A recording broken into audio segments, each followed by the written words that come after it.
Voicemail lasted 11 seconds. I know because I replayed it 4 times, standing in the parking garage of my office building, my keys already in my hand, my coat already on, 1 foot practically in the car. 11 seconds. My accountant's voice clipped and tight in a way I had never heard from him before. Not once in the 6 years he had handled my late father's estate. Mia, do not go to that meeting. Do not sign anything. Call me the second you get this.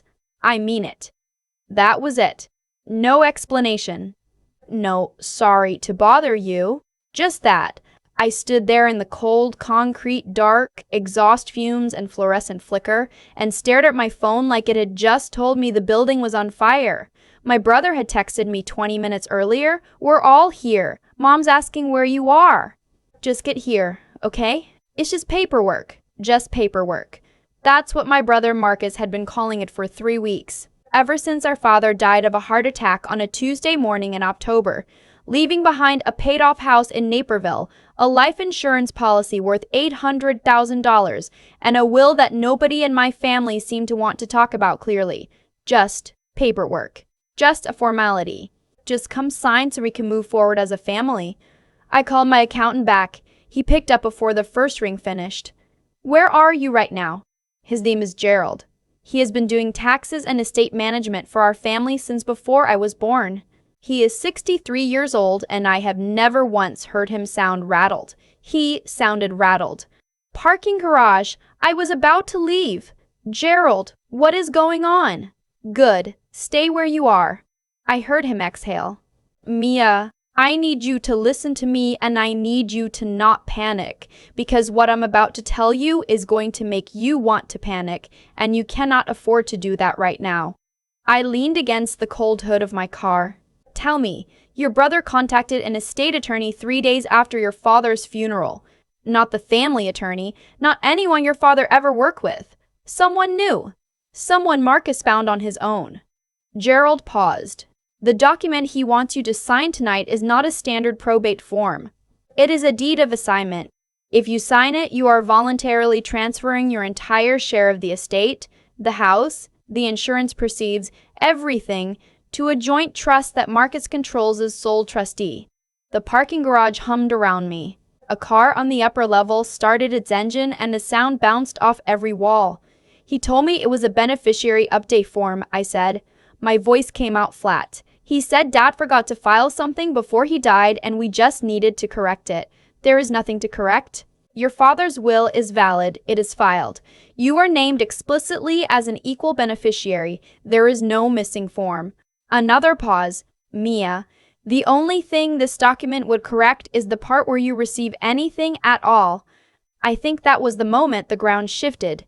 Not the moment I got the voicemail, not the moment I called Gerald back, but that specific moment, standing against my cold car in a fluorescent-lit garage, understanding that my brother had looked me in the face at our father's graveside, had held my hand while I cried, had texted me, "We're all here," like it was a family dinner, and he had been lying the entire time.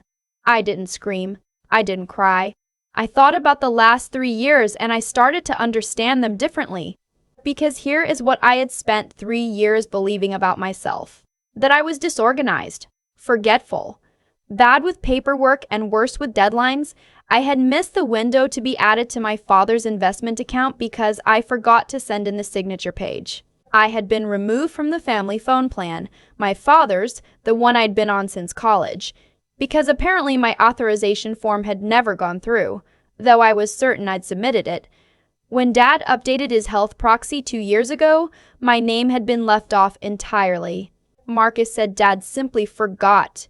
I had believed every single one of those explanations. I had apologized for each one. I had told myself I needed to be more on top of things, more responsible, more present. I was the younger sibling. I was emotional. I was scattered. Marcus was steady and practical, and he handled things. Standing in that garage, the phone warm against my palm, 3 years of small administrative erasures lined up in a row in my mind, like a ledger finally being read correctly. He hadn't been handling things. He had been removing me from them. Quietly, one form at a time. so that when the largest asset our family had ever had landed in probate, I would already be half a ghost. What do? I asked Gerald. You don't go to that meeting, he said. If I don't go to that meeting, he said. If I don't go, he just tries again next week. He'll call Mom and tell her I'm being difficult. He'll say I'm making Dad's death about myself. My mother had already started echoing Marcus's language, already said twice that I was making things complicated. I need this to end tonight. Silence on the line. Then, what are you thinking? I'm thinking I go, I said, but not as the person he expects. Gerald was quiet for a moment. If you go, you cannot sign anything. Not even something that looks harmless. Not a witness line, not an acknowledgement form, nothing. I know. And Mia, you need to understand what you're walking into. He has an attorney there, possibly one who has been coached to present this as routine. They are counting on you feeling outnumbered, underprepared, and emotionally compromised because you just lost your father. I looked at my reflection in the dark window of the car next to mine. I had cried every day for 3 weeks. I had brought Marcus coffee and sat with him and told him I was glad we had each other. I'm going, I said, but I need 2 hours first. What I did in those 2 hours mattered more than anything that happened later that night. First, I called my own attorney. Not a family attorney, not someone Marcus had ever met. A woman named Patricia I had worked with 2 years earlier on a contract dispute at my job. I reached her on her cell. I told her everything Gerald had told me in under 4 minutes. She asked 3 questions, then said, I can be on a live call with you tonight. Keep your phone in your pocket. I will be listening to everything. Second, I drove to a UPS store and printed out every document I had ever received relating to my father's estate. The will, the insurance policy, the deed to the house. Every email between me and Marcus about the paperwork going back to the day after the funeral. I put them in a folder. I put the folder in my bag. Third, I called my cousin Diane. She is 31, sharp in a quiet way that people always underestimate, and she has spent the last 4 years working in mortgage processing, which means she has read more legal documents than most paralegals. I asked her if she would come with me. She said yes before I finished the sentence. She also said something I didn't expect. I already thought something was off. Marcus called me last week and asked if I knew whether you had a personal attorney. I thought it was a weird question. Marcus had been doing reconnaissance. He wanted to know how defended I was before he invited me to sign away everything I owned. We got to my mother's house at 7:14 p.m. It's a colonial on a quiet street in the suburbs. The house I grew up in, the house my father spent 30 years paying off. The windows were lit and warm from the outside. Inside, my mother had put out a cheese plate. There were coffee cups on the table. Marcus had arranged it to feel exactly like a family evening, the kind where everyone is reasonable and nothing is at stake. He smiled when I walked in. That's what I keep coming back to. He smiled. You brought Diane? He said it lightly, but his eyes moved to her and held there 1 beat too long. She was nearby, I said. Hope that's okay. Of course. The smile didn't shift. Marcus is 40, broad-shouldered, and has always had an easy confidence that I spent most of my childhood admiring. He was the one who taught me to drive, the one who sat with me through a breakup my sophomore year of college, the one I called when my apartment flooded 2 winters ago. I had trusted him the way you trust someone who helped build you. Completely and without auditing it. He introduced me to the attorney. A man named Peter Caldwell, pleasant handshake, expensive watch, a leather portfolio on the table in front of him that was already open. He thanked me for coming. He said he knew this was a difficult time. He said the document was straightforward. Before we start, I said, settling into the chair across from him, I just want to make sure I understand the purpose of this. Can you walk me through what exactly I'd be signing? Caldwell nodded smoothly. Of course. Essentially, this consolidates the estate assets into a single managed trust rather than distributing them individually through probate. It simplifies the process, reduces legal fees. Whose name is on the trust? Diane asked. Caldwell looked at her. The trust is administered by Marcus as the eldest. Is Mia named as a co-trustee or as a beneficiary? Diane pressed. As a... The structure allows for distributions at the trustee's discretion. So she's not guaranteed anything, Diane said. Not a question. The room got very still. My mother looked at the cheese plate. Marcus leaned forward. His voice went warm and patient, the tone he uses when he thinks you are being unreasonable. Mia, this is just the most efficient way to handle it. You know I'm not going to cut you out. You're my sister.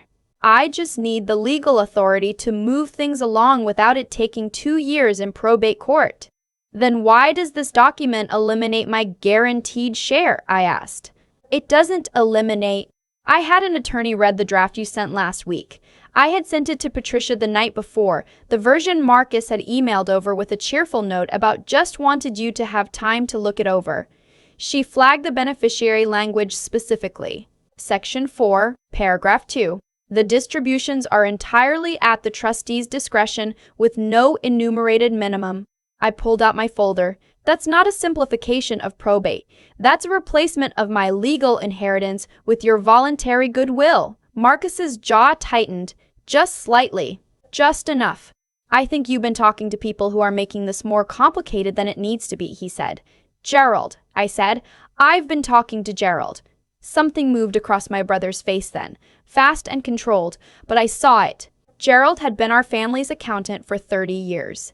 He had known Marcus since Marcus was 12, and Marcus had not told him about this meeting, had not looped him into any of the estate discussions because Gerald would have seen exactly what this was. Caldwell tried to recenter. Perhaps if we take a moment. I'm not signing this document, I said. I kept my voice level. Not cold, not dramatic, just clear. I want to be straightforward with all of you about that so we don't spend the next hour circling it. My mother looked up. Mia, sweetheart, Marcus is just trying to help. I know that's what it looks like. I looked at her carefully. She had lost her husband 3 weeks ago. She was grieving and exhausted, and she trusted her firstborn son the way she had always trusted him. I was not angry at her. But I need you to know that the document on that table would give Marcus complete control over your house and Dad's life insurance with no legal requirement to share any of it with me. That's not estate simplification. That's disinheritance. That is a wildly uncharitable characterization, Marcus said. Then let's use the will Dad actually wrote, I said. It distributes the estate equally. We file through standard probate, pay the legal fees, it takes a few extra months, and everyone gets what Dad intended. Why isn't that the plan? Nobody answered right away, and in that silence I heard it, the answer that wasn't spoken. Because the plan that benefited Marcus required something other than what Dad intended. The plan required me to sign. What happened over the next 40 minutes was not a fight. That's the part that was hardest to explain to people later when I tried to describe that night. There was no screaming, no table flipped, no dramatic revelation. It was quieter and colder than that. It was Marcus shifting tactics 3 separate times, from warm persuasion to gentle concern to something that edged toward pressure, and each time I said, calmly, that I was not signing. Diane sat next to me and didn't say much after her initial questions, but her presence mattered. It's different to say no alone than to say no with someone beside you. Caldwell packed up his portfolio around 8:30. He was professional about it. Whatever Marcus had told him or not told him, I don't know, but he shook my hand on the way out and said without elaboration, "Have a good evening." Marcus waited until Caldwell's car left the driveway. You know what you're doing right now? He wasn't warm anymore. The reasonable older brother voice had dropped away, and underneath it was something I had never heard from him directly, only felt from a distance, in the missing signature pages and the deleted authorizations and the forms that had never quite gone through. You're blowing up this family over money. Dad would be ashamed of you. I had spent my whole life being afraid of that sentence, being afraid of being the one who made things hard, who didn't get along, who caused problems. I had carried that fear like a stone in my chest for 30 years. I put on my coat. Dad wrote a will, I said. I'm going to honor it. If you want to contest it, you can. That's what probate court is for. I picked up my bag. I'm not blowing up the family. I'm just not handing you my half of it. Diane drove. I sat in the passenger seat and my hands wouldn't stop shaking, which surprised me because I hadn't felt scared during the meeting. I think the body saves it up, stores it, and delivers it later when there's finally room for it. I called Patricia from the car. She had heard everything. She said I had done exactly right, that nothing Caldwell had tried to introduce would have held up if challenged, and that my brother had just shown his hand in front of a witness. She told me to document everything while it was fresh. She told me the estate would go through standard probate and she would file a motion the next morning to flag any attempts to redirect assets. It took 4 months. 4 months of paperwork and 1 mediation session where Marcus did not look at me once, and my mother sat in the middle looking smaller than I had ever seen her. It was not clean. It was not resolved in a single dramatic evening. That's the part that doesn't make it into the version of the story people want to hear. There was no moment where my brother confessed or apologized or showed remorse. He maintained, throughout everything, that he had been trying to help and that I had made it adversarial. But here is what was real. My father wrote a will. He sat down at some point in his life and thought about what he had built and who he loved, and he wrote down what he wanted to happen. He named both his children. He split it evenly. That document existed, and it was valid, and it said what it said. What Marcus had counted on was that I would feel too guilty, too grief-stricken, too eager to keep the peace to read the fine print. He had spent 3 years making sure I felt like the disorganized one, the one who missed things, the one who needed her older brother to handle the details.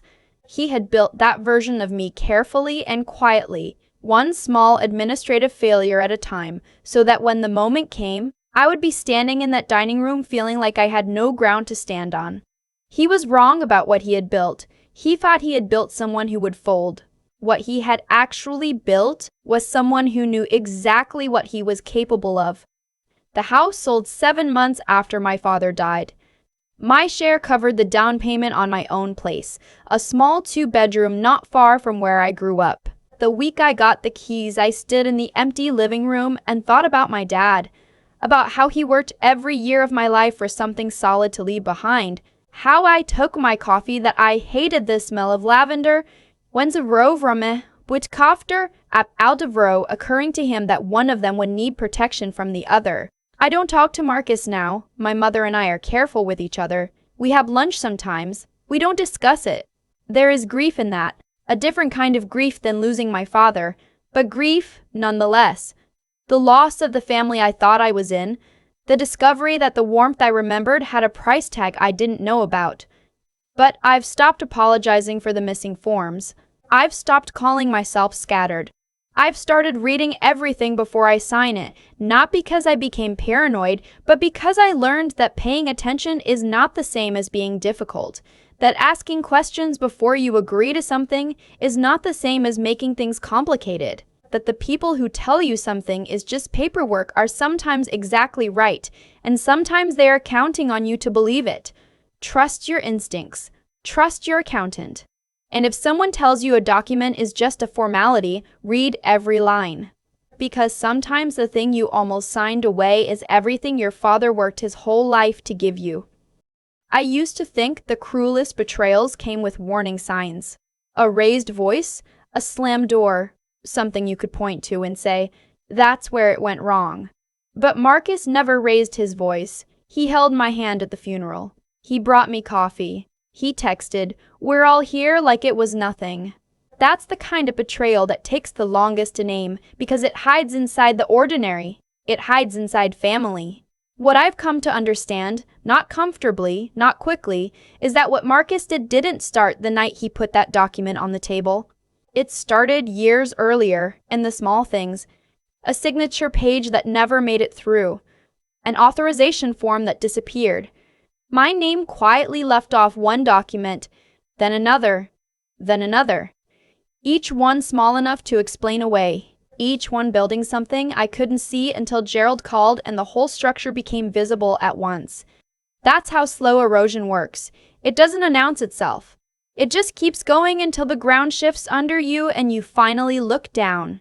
I think about the version of me who almost got in that car without calling Gerald back, Who might have sat down at that dining room table and signed because she didn't want to be the one making things difficult?